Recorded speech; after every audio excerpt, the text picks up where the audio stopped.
주님께서 여러분과 함께 또한 사제의 영과 함께 루카가 전한 거룩한 복음입니다. 주님 영광 받으소서. 그 무렵 예수님의 제자들은 길에서 겪은 일과 빵을 떼실 때에 그분을 알아보게 된 일을 이야기해 주었다. 그들이 이러한 이야기를 하고 있을 때 예수님께서 그들 가운데 서시며 평화가 너희와 함께 하고 그들에게 말씀하셨다.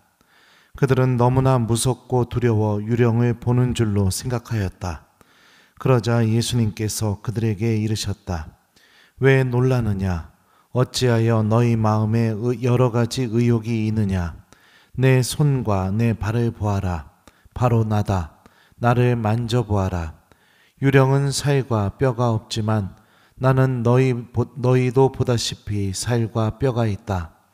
이렇게 말씀하시고 나서 그들에게 손과 발을 보여주셨다. 그들은 너무 기쁜 나머지 아직도 믿지 못하고 놀라워하는데 예수님께서 그들에게 여기에 먹을 것이 좀 있느냐 하고 물으셨다. 그들이 구운 물고기 한 토막을 드리자 예수님께서 그것을 받아 그들 앞에서 잡수셨다. 그리고 그들에게 이르셨다. 내가 전에 너희와 함께 있을 때 말한 것처럼 나에 관하여 모세의 율법과 예언서와 시편에 기록된 모든 것이 다 이루어져야 한다. 그때 예수님께서는 그들의 마음을 여시어 성경을 깨닫게 해주셨다. 이어서 그들에게 이르셨다. 성경에 기록된 대로 그리스도는 고난을 겪고 사흘 만에 죽은 이들 가운데에서 다시 살아나야 한다. 그리고 예루살렘으로부터 시작하여 죄의 용서를 위한 회개가 그의 이름으로 모든 민족들에게 선포되어야 한다. 너희는 이 일의 증인이다. 주님의 말씀입니다. 그리스도님 참여합니다. 오소서 성령님, 너희는 이 일의 증인이다. 안녕하세요. 가서 앉아. 예, 우리 복사들이 아직 저학년이라서 판단력이 좀 흐려요. 그러니까 여러분들 분심 들더라도 좀 이해해 주셨으면 좋겠습니다. 그 거울 매일매일 보시나요? 거울 보면은 여러분들 얼굴 보면서 무슨 생각 들어요? 예? 야, 참 잘생겼다. 예. 이쁘다. 막 이런 생각 들어요? 아니면은 주름살 또 생겼네. 예. 그런 생각 들어요? 몇 번이에요? 1번 잘생겼다. 이쁘다. 2번 예. 아우 주름살 또 생겼네. 이런 생각이 든다. 몇 번이에요? 예. 그래요? 2번? 그래요. 저는 요즘 거울을 볼 때마다 감탄을 합니다. 내가 뭔 말할 줄 알고 왜 웃어요? 이렇게 잘생긴 사람이 있다니. 예. 감탄을 해요. 나이가 먹어도 살이 쪄도 배가 튀어나와도 야, 주님께서 이 얼굴은 아주 빛나게 해주셨구나. 농담이에요. 제가 왜 이런 얘기 하냐면 오늘 복음 말씀의 전반부가 육신의 부활을 아주 강조하고 있는 내용이기 때문에 그렇습니다. 예수님이 제자들에게 나타나셨는데 제자들이 유령인 줄 안 거예요. 그러니까 예수님이 뭐라고 하세요? 만져봐라. 유령은 살과 뼈가 없지만 나는 살과 뼈가 있다. 이렇게 얘기하셔요. 그죠? 그리고 나서도 못 믿고 있으니까 여기에 먹을 것이 좀 있느냐 하니까 제자들 보는 앞에서 직접 구운 생선 한 토막을 먹는 모습을 보여주십니다. 그러면서 당신께서 육체와 함께 정말로 부활하셨다. 그러니까 너희들이 알고 있던 바로 그 예수님이 바로 나다라는 것을 제자들에게 이렇게 말씀하시죠. 왜 루카복음서는요 유독 이렇게 육신의 부활을 강조할까요? 예수님의 부활 중에. 물론 요한복음도 육신의 부활을 우리에게 이야기합니다. 왜냐하면 제자들에게 나타나시자마자 손과 발에 있는 못자국과 그다음에 상처를 이렇게 보여주시면서 당신이 부활하셨다는 것을 제자들에게 확인시켜 주죠. 그리고 믿지 못하는 토마스에게도 여기다 손가락 넣어봐, 여기도 넣어봐, 그리고 믿으라고 이렇게 얘기를 하십니다. 이 육신의 부활 신학 안에는 중요한 메시지 하나가 있습니다. 우리가 삶을 살아가면서 처음에는 얼굴도 막 탱탱하고 이쁘고 하지만 시간이 지나면 지날수록 이마에 주름살도 생기고 여러 가지 삶의 흔적들이 우리들의 몸에 기록이 돼요. 시간의 역사가. 그죠? 네. 그러니까 그러면서 또 어떤 경우에는 다치거나 이러게 되면은 상처도 내 몸에 기록이 되게 됩니다. 네. 그것뿐만이 아니죠. 내가 아팠던 순간들, 눈물 흘렸던 순간들, 또 기뻐가지고 막 환희에 찼던 순간들, 이런 모든 이 역사가 우리 몸에는 다 기록이 돼 있어요. 그래서 여러분들 혹시라도 만약에 부모님들이 살아계시다면 엄마 손 한 번만 봐봐요. 그 손만 보더라도 무슨 생각이 들어요? 그 쭈글쭈글하고 굳은 살 뺏긴 그 손을 보면서 엄마가 나를 키우느냐고 이렇게 고생하셨구나 하면서 그 엄마의 손에 기록된 엄마가 살아왔던 삶의 시간을 우리가 되새기게 되죠. 안 그런가요?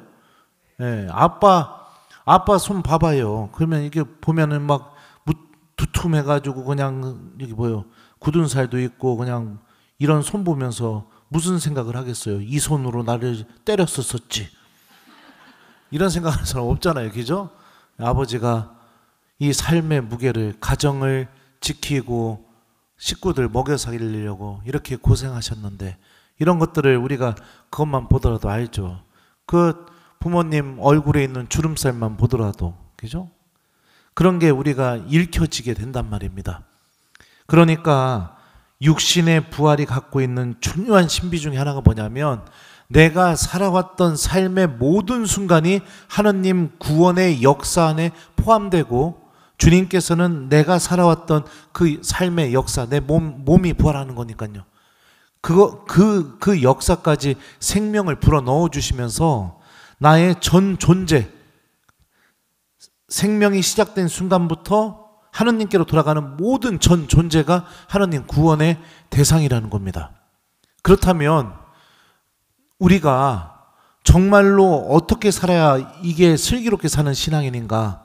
내 몸에, 그러니까 다시 말하면 나의 삶의 역사 안에 주님을 떠나고 죄를 많이 저지르고 그리고 하느님을 버리고 그랬던 순간들만 기록한다면 우리가 나중에 부활해서 주님을 만나게 될 때 그 역사도 그대로 나를 따라오기 때문에 정말 하느님을 만날 때 안타깝고 후회되고 그러겠죠. 그러니까 부활의 신비를 내가 굳게 믿고 내 삶의 역사 안에, 내 몸에 하느님을 사랑했던 순간들, 또 주님께서 기뻐하실 만한 순간들을 많이 흔적을 남기는 것이 우리가 예수님의 부활을 믿고 있는 신앙인다운 선택인 거죠. 예수님께서는 제자들에게 하느님께서 주시는 영원한 생명이 단순히 무슨 유령이 막 나타나는 그런 거 아니면은 무슨 생각 속에서 다시 되살아나는 거 이런 게 아니라 육체를 가지고 부활함으로 인해서 실제로 주어지는 생명이라는 것도 함께 이 육신의 부활을 통해서 우리 제자들에게 알려주십니다. 그러면서 우리들의 삶이 누차 말씀드리지만 이제 이 세상에서 끝나는 것이 아니라 하늘을 향해 있다는 것을 다시 한번 되새겨주죠. 이게 부활의 신비입니다. 제자들의 마음을 여시어 성경을 깨닫게 해주시고 나서 이렇게 말씀하십니다. 성경에 기록된 대로 그리스도는 고난을 겪고 사흘 만에 죽은 이들 가운데에서 다시 살아나야 한다. 그리고 예루살렘에서부터 시작하여 죄의 용서를 위한 회개가 그의 이름으로 모든 민족들에게 선포되어야 한다. 너희는 이 일의 증인이다. 이렇게 말씀하셔요. 마음을 열어서 하느님 말씀을 깨닫게 해주시고 나서 어떻게 말씀하시느냐? 예루살렘에서부터 시작되어서 죄의 용서를 위한 회개, 이게 선포가 돼야 된다는 겁니다. 어떠한 죄든지 우리가 회개하고 주님께 돌아오게 되면은 주님께서는 그 죄 속에서 구원이라는 어마어마한 은총의 열매를 맺어주시고 우리들이 그 죄에 짓눌려서 절망하고 스스로 포기하고 싶은, 내 스스로 그렇게 판단하는 그런 상황이 놓였다 하더라도 내가 회개해서 하느님께 돌아가는 것을 선택한다면 하느님께서는 그 절망 안에서도 그 누구도 이루어줄 수 없는 어마어마한 희망의 열매를 맺어주신다. 우리가 이 일에 증인이 되어야 된다. 이렇게 오늘 복음에서 말씀하시죠. 그렇다면은 여러분들, 우리 육체가 부활하고, 그러니까 우리들의 삶의 모든 역사가 부활하고, 그리고 또 그래서 우리가 영원한 생명을 얻게 되는 주인공이 된다는 것을 내가 믿고 있다면 우리는 어떤 삶을 더욱더 잘 살아야 될까요? 죄의 용서를 위한 회개의 삶을 누구보다도 우리가 더 잘 살아갈 수 있어야겠죠. 죄와 타협하지 않고 내가 혹시라도 걸려 넘어졌다면 하느님께 언제든지 용서받고 다시 희망을 되찾고, 그래서 나의 삶이 하느님 나라를 준비하고 영원한 생명을 준비하는 삶을 살아가는 것, 그런 나의 모습이 세상 안에서 증인이 되어주는 것, 실제로 하느님께서 존재하고 계시고 주님께서 영원한 생명을 마련해 놓으셨다는 것을 나의 삶이 증언해주는 그런 삶을 살게 하는 것, 우리가 그런 삶을 살아야겠죠. 그러니까 부활의 삶을 사는 것 중에 우리가 이제는 정말로 회복해야 될 게 뭐냐면은 고해 성사를 사랑하는 삶을 회복해야 돼요. 고해 성사를요. 팡호 성사 때만 성사하지 마시고, 그래야 내가 부활의 증인으로서 살아가게 되는 겁니다. 내 몸에 하느님이 나를 구원하시고 용서하신 순간들을 많이 흔적을 남겨야겠죠. 네. 증인의 삶의 모습이 오늘 일독서에서 베드로를 통해서 그대로 드러나게 됩니다. 베드로는 이렇게 말해요. 여러분은 생명의 영도자를 죽였습니다. 그러나 하느님께서는 죽은 이들 가운데에서 그분을 다시 살리셨고 우리는 그 증인입니다.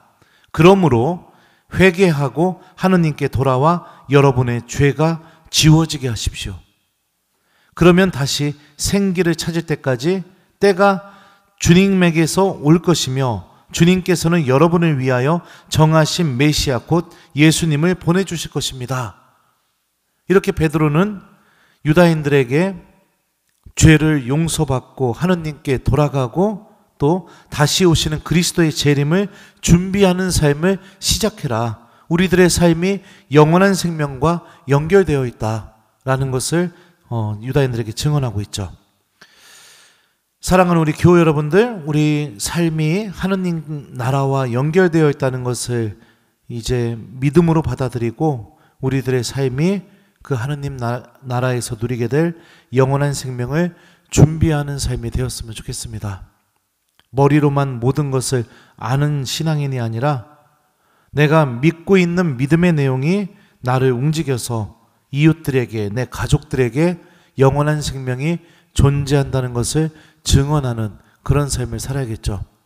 요즘 교황 프란치스코 교황님께서 돌아가시고 나서 이 언론에서 교황님의 삶에 대해서 많은 영상들이 만들어지고 있습니다. 여러분들도 유튜브만 들어가도 TV만 켜도 교황님 소식이 참 많이 나오고 있어요. 구두 한 컬레 갖고 평생을 사셨다는 얘기, 교황님 통장을 열어봤더니 $100밖에 없었대요, 통장에. 그런 이야기. 자기 장례식은 아무것도 꾸미지 말고 그냥 이름 하나만 새겨달라고 하셨던 그 교황님의 유언. 이런 것들이 지금 이 언론에서 계속해서 이렇게 나오고 있습니다. 교황님은 왜 이런 선택을 하면서 살았을까요? 왜요? 하느님 나라가 있다라는 믿음이 있었기 때문에, 그죠? 내가 내 삶을 통해서 하느님 나라를 잘 준비하려는 그 믿음이 있었기 때문에. 예수님이 그러셨잖아요. 부자는 하느님 나라 들어가기 어렵다고. 우리 죽으면 이웃에게 얼마나 많이 나눠주고 사랑했는지 그 기준으로 심판받을 거라고. 그죠? 네. 그리고 죄를 저질러서 지옥에 떨어지는 것보다 차라리 팔을 잘라버려라. 죄와 타협하지 않는 모습을 살으라고 예수님이 말씀하셨잖아요. 내가 너희를 사랑한 것처럼 너희도 서로 사랑하라고. 예. 그 최근에 또 본 영상 중에 하나는 저기 뭐예요? 언론에 노출되지 않게 교황님이 혼자 몰래 바티칸 성당 밖으로 나가서 그 노숙하는 사람들, 예. 그 사람들 만나가지고 교황님이 함께 시간을 보냈던 그런 이야기도 이렇게 언론에서 나오고 그럽니다. 이게 왜 이런 삶을 사셨을까? 정말로 하느님이 계시다는 것을 믿고 하느님 나라를 준비하고 그리고 주님의 말씀이 나를 하느님 나라로 인도해 준다는 믿음이 있었기 때문에 교황님 이런 삶을 살았겠죠. 근데 그 삶을 사는 게 이제 다 드러나기 시작하니까 그 이야기를 듣는 저는 어떤 생각이 드냐면 나는 한참 멀었구나. 아직도 나는 교황님보다 한참 부자구나. 나는 한참 멀었구나. 내가 복음을 전하면서 그렇게 다니고 있는데 나도 내가 전하는 그 복음에 대한 믿음을 굳건하게 갖고 있지 못하는구나. 나는 아직도 못난 사제고 부족하고 그런 사람이구나. 그냥 제 스스로 그렇게 느끼게 되는 거예요. 우리들도 마찬가지입니다, 여러분들. 우리가 정말로 하느님 나라에 대한 믿음을 갖고 복음이 인도해 주는 대로 하나씩 실천하면서 살아간다면 내가 마이크를 붙잡고 굳이 떠들지 않는다 하더라도 나의 삶이 세상 안에서 예수님 부활의 증인, 영원한 생명의 증인, 하느님 나라의 증인이 될 겁니다. 너희는 이 일의 증인이다. 예수님은 우리들에게 당신 부활의 증인이 되어달라고 오늘 말씀하고 계십니다. 오늘 주님께서 우리에게 부탁하시는 이 말씀을 가슴에 담고 우리들도 하느님 나라를 준비하는 삶을 통해 가족들에게부터 그리고 나를 사랑하는 모든 사람들에게 하느님 나라의 증인, 부활의 증인의 삶을 시작해 봤으면 좋겠습니다.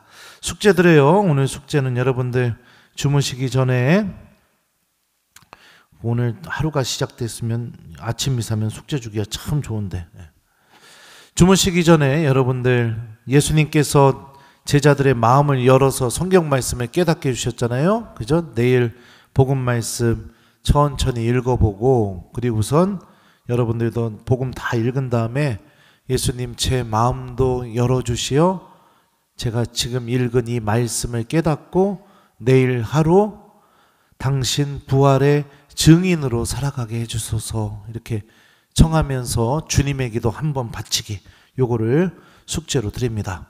너희는 이 일의 증인이다. 아멘.